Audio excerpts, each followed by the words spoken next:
What I was thinking about this. Look, we're going to talk a little Giants and Dodgers. We got Carlos Ramirez 9:20. We got Rod Adams at 8:30, assistant coach of the Golden State Warriors. So we're going to have a lot of fun. But you know what? What's that? I tapped into Dilo at KC yesterday because I like to see what the interviews are saying. Yeah, I did an appearance on their show. I saw that. Well, and I saw the person who came on after you did. Who was it? Trista Crick. What'd she say? Oh, I didn't know y'all was beefing hard, man. But anyway, who, no, I'm kidding. Did she say something? No. Now I want to know. No, she didn't say anything. Oh, But because KC and Dilo. right here on the right hand side. KC and Dilo, and it's time to turn the petty up. And we'll get to some sound in a little bit. KC and Dilo. KC's just trash at chasing her, number one. Oh, hey, it's $1 billion dump. Oh, chasing her is trash. Oh, it's like you're going to the dental office. Well, you know what, KC? You are going to the dental office. This is a team that went 11-1 in the postseason at Chase last season. They went 33-8 this year at Chase Center. So it will be painful for you, KC, when you come to Chase Center. It will feel like a root canal because all those threes that's going to be raining from Steph Curry, Klay Thompson, and Jordan Poole in games 3 and 4 is going to make you sick. It's going to make you feel like you got the tooth pulled. All right? So that's number one. And Dilo, talk about our gear. Just because all those homeless people up in Sacramento grab your free Dilo and KC shirts don't mean you're selling things like hotcakes, all right? It's time to turn up the trash talk. It's time to turn up the petty. I'm goddamn tired of the Sacramento Kings already, and it's Wednesday morning. I'm sick of them. It's time. They got the little angels in the outfield type of script here this season where it's like, oh, it's a little cute story. Oh, you won a little division. Oh, you're Pacific Division champions. Oh, the Kings have made the playoffs for the first time in 17 years. Oh, la, la, la, la, la, la, la. You got the little beam and everything.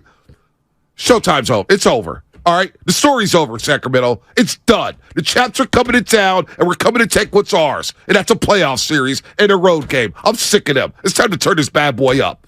All right?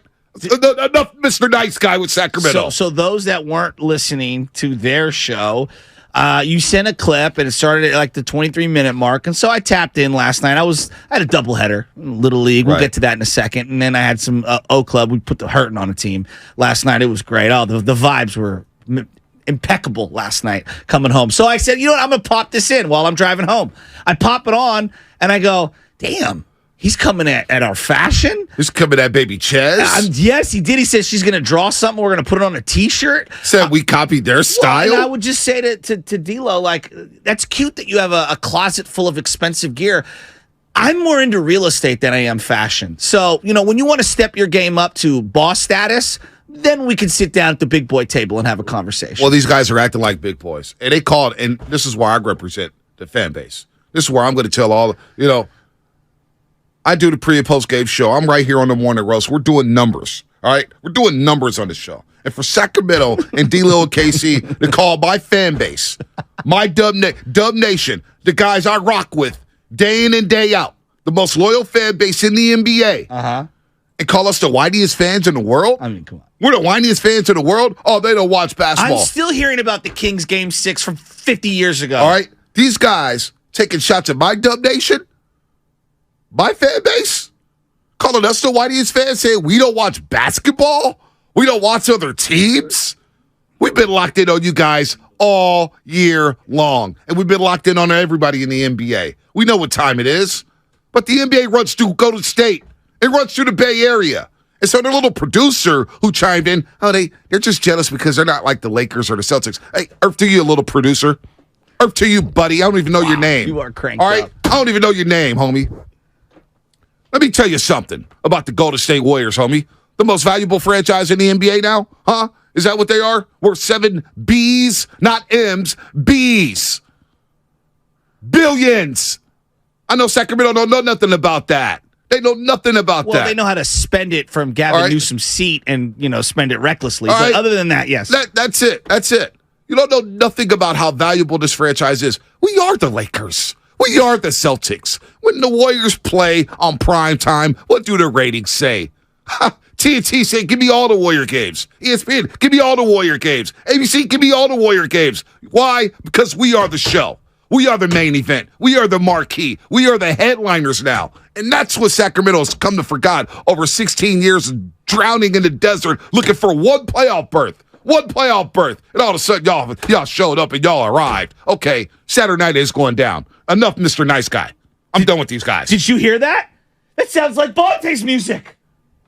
I think it is.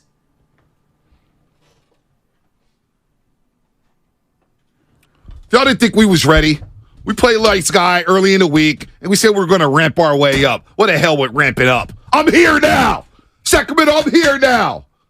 And it's on and popping Saturday, 5:30, game number 1. And it's time to humble these dudes once and for all. Again, it's cute that Fox made the All-Star game. It's a bonus made the All-Star game. Nobody wanted to go to Salt Lake City anyway. Nobody cared. You got your little off night. We'll get into Harrison Barnes. We don't care about Harrison Barnes. The same guy who went 5 for 32 in games 5, 6, and 7 and was so damn petty couldn't invite Draymond Green to his wedding. That Harrison Barnes? Please. Dellavedova is your veteran? Please. Oh, come on, Looney is food. Blah, blah, blah, blah, blah. Well, you're going to see about Loon Dog. He's a 3-time champ. 3-time champ. 3 rings.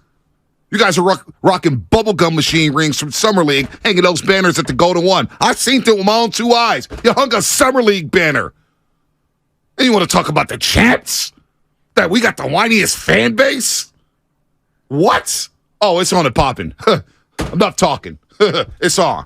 And we're going to talk that talk all day today, all day tomorrow, all day Friday, all next week, the week after. And you ain't going to stop hearing from us once we dust your asses in 5 or 6 games, because that's what's going to happen. The champs ain't losing to those Sacramento Kings. Please. Might be the easiest show I've ever done, guys. Please. I don't even know if I need to talk today. Please. This is incredible. Please, these guys make one little playoff berth. They got the little DoubleTree Inn hotel with the little hot cookies, and they think they're doing something. Those cookies are hella good. They are hella good. Up there trying to vie for All-Star games. Ain't no All-Star games coming to Sacramento. You got 2 hotels up there. Stop playing. Nobody wants to go to Sacramento. Cowtown. You got your little cowbells that you're ringing that you stole from Mississippi State. It's stolen from the SEC team. Now you got your little cowbells. Oh, they don't know nothing about cowbells. Oh, what do you do, cowbells? Oh, my God, cowbells. You got cowbells. Please. The Sacramento Kings. How has Steph Curry become underrated in this series? These guys. Can I ask that question? Like, it's all I see is De'Aaron Fox this, and Sabonis that. Do we not remember Steph Curry is on the Warriors? I mean, these guys have no idea what's coming. They have no idea what's coming. Klay Thompson. If they lose game 1. Oh, it's the psyche. They lose game 1, they might be swept. They might get swept. Oh, you're giving them the Mary Poppins treatment. You better for Sacramento, game 1 is a must win. That is a must win game for the Sacramento Kings. I'm feeling that as well. So I love how they think Draymond's doing mind games. Like, no, Draymond's just doing what Draymond does. Yeah, which is just talking. Draymond's talking that talk is what he's doing. Yeah. And this is what Draymond does. And you know why Draymond does it? Because he's a 4-time champ. He's a 4-time champ. Hey, last season alone, the Warriors played in more playoff series than the Kings have in the last 16 years. Well, I mean, come on. Come on. Stop playing. I will say this. Golden One Center is really nice. No, it is. Like, I will defend. KC is right on that. I don't know if it's better than Chase Center because, like, part of the ambiance of a stadium is also its surrounding neighborhood and all that stuff. And, like, Thrive City's, I think, doper than what they've got around it. But what they've got around is pretty sweet. It's pretty sweet. You call Chase Center trash. Well, well, when you have to drive 3 hours to go somewhere relevant, I understand that. You know, when you're sitting in traffic for 2 hours, I'd be frustrated, too, if I was KC. All right, 888-957-9570. I'm turned up. I could tell. And I can't wait for the crossover, ESPN 1320. We're going on their territory. Oh, is that we're what going we're to doing? enemy lines. And we're going to go on their YouTube page. When is that? Friday, I think. No time. Let me know. I'll handle it my damn self. I don't need no help when it comes to trash talk. I'll eviscerate them like I did RJ and Sean, like I did Green Bay, like I did Philadelphia. It does not matter to me. I think you just threw a no-hitter. It does not matter, man. It's go time, folks. 888-957-9570. We'll break down some keys to the game. Harrison Barnes. What's your memories of Harrison Barnes? Mine is clank, clank, clank, get to Dallas. That's my memories of Harrison Barnes. What's yours? He's a nice guy. Professional. Love what Harrison Barnes does off the court. My Harrison Barnes moment in my mind, the Black Falcon flies high, when Tim Roy said that and he jammed it down at 20 years old. But that was, 2012, 2013? No doubt. It's been a while. I feel like the guy's been on a milk carton for the last decade. It's been a while. So it's good to see you, Harrison Barnes. You remember what the playoffs were like, Harrison Barnes? Yeah, he'll have flashbacks. He's kind of like what was Will Smith's aunt in the first season? Oh, on Viv. Yeah, and then she got replaced. Yeah, she got replaced. That's kind of the way I view Harrison Barnes. Right. Did you see poor guy? That poor guy. Damn. What? Damn. You're right. You're not lying. 5-32 last 3 games of the 2016 NBA Finals. By the way, did you see how Viv, the original, talked to Will Smith? No. They had the Fresh Prince of Bel-Air reunion. Oh. This was about a year ago. I missed that. Yeah, you got it. It's still probably somewhere, but she was on there and they talked. And the original of Viv was like, "Man, my career was ruined after that."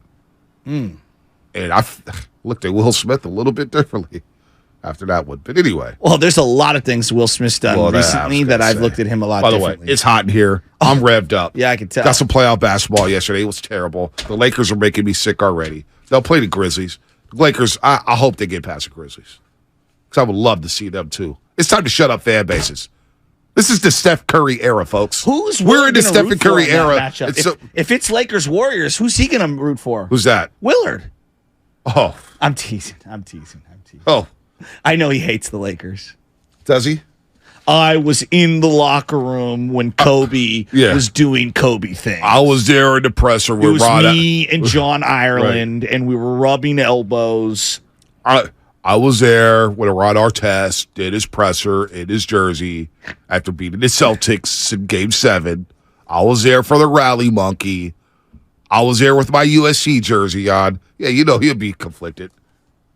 He'll be conflicted. Right on, Cliff Kingsbury. So will Guru. What's Guru going to do? Oh. He's got 2 straight series where the Kings and the Lakers. Because, I'm overlooking the Kings. We're going to smack them. We're backhanding them. Lay off. The backhand's coming to them. We're Tommy Pham. They're Jock Peterson. All right? That's what's happening here. Dental office. Dude. Yeah, it's going to be like a root canal. Do you know where Tommy Pham is currently? With the New York Mets. You act like I don't want cover baseball and follow it. It was random. I saw him the other day. I go, I forgot he signed with the Mets. I told you he was with the Mets because they're coming to town next week. I forgot he signed with the Mets. They're coming to town for a 4-game set. And he said every time he sees Jock, he's going to slap him every single time. So get the security guards for Jock Peterson. Protect him at all costs, especially after hitting the 2-run single yesterday in the first inning. On Protect a cutter, Jock. on an inside pitch. It was a hell of a pitch. Yeah. Hell of a hit. My boy David VR, 2 butt cheeks. I like Scott Alexander. You do? I do like. I like him a lot too. I like that. That was a sneaky move. Scott Air. No, that's a good one. I was gonna say he's different, but reminds me a lot of Affel. Oh. Because he's got the big hook and he got the lefty fastball that actually has some decent life to it. I really like him. Now, Affelt was a legend. Right.